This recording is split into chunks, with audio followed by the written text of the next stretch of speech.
Well,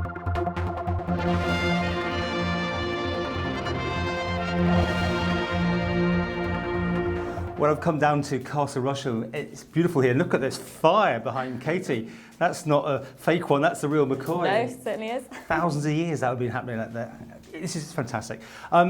It's such a privilege to come into Castle Rushen because you do get sent back in time. And the reason we're coming to talk to you today is about enhancing the experience even more, isn't it?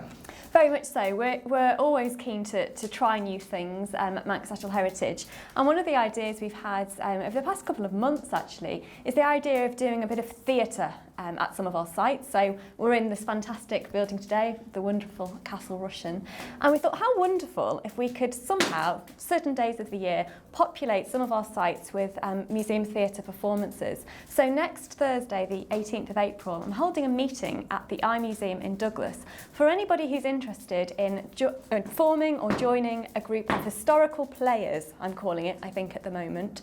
So we're looking for a mixture of amateur dramatic people who are confident at speaking in public and are quite creative, and people that are very interested in living history. And we know we've got large communities of both types of people on the Isle of Man. And what we'd like to do is merge the living history people and the amateur dramatic people together and see if we can come up with some sort of creative living history theatre across some of our sites this year. Because in other jurisdictions this goes on already. I mean, we've got shots here of when they've had re-enactment weekends at Castle Rushen, and this looks fantastic. It's taking us back, and these people, though, they come from across, don't they, to do it? There's no one here that does that then. There are a number of groups. We've got the Vikings of Man, of course. We've got a fantastic New Home Guard Re-enactment Society. We've got the Manx Sealed Knot, and we've got our own medieval performer as well. But it's about moving forward with those ideas and actually using our sites as theatre spaces.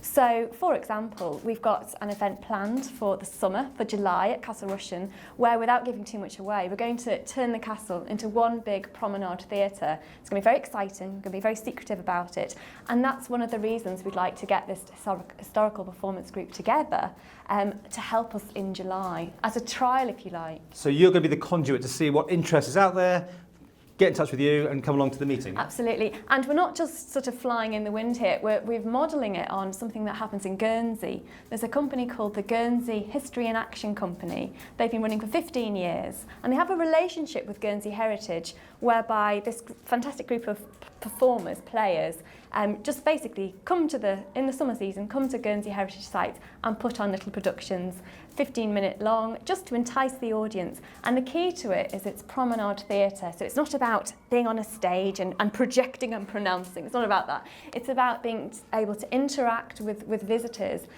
and improvisation. So you don't need to learn scripts or lines. You just need to have real passion for history, really, and to learn your character roles. So that's what we're looking for, people who are interested. So if this has even intrigued you a little bit, come along to the meeting. It's at 6:30 p.m. I'll provide tea and cake, and we'll just have a chat and see where we go from there, really.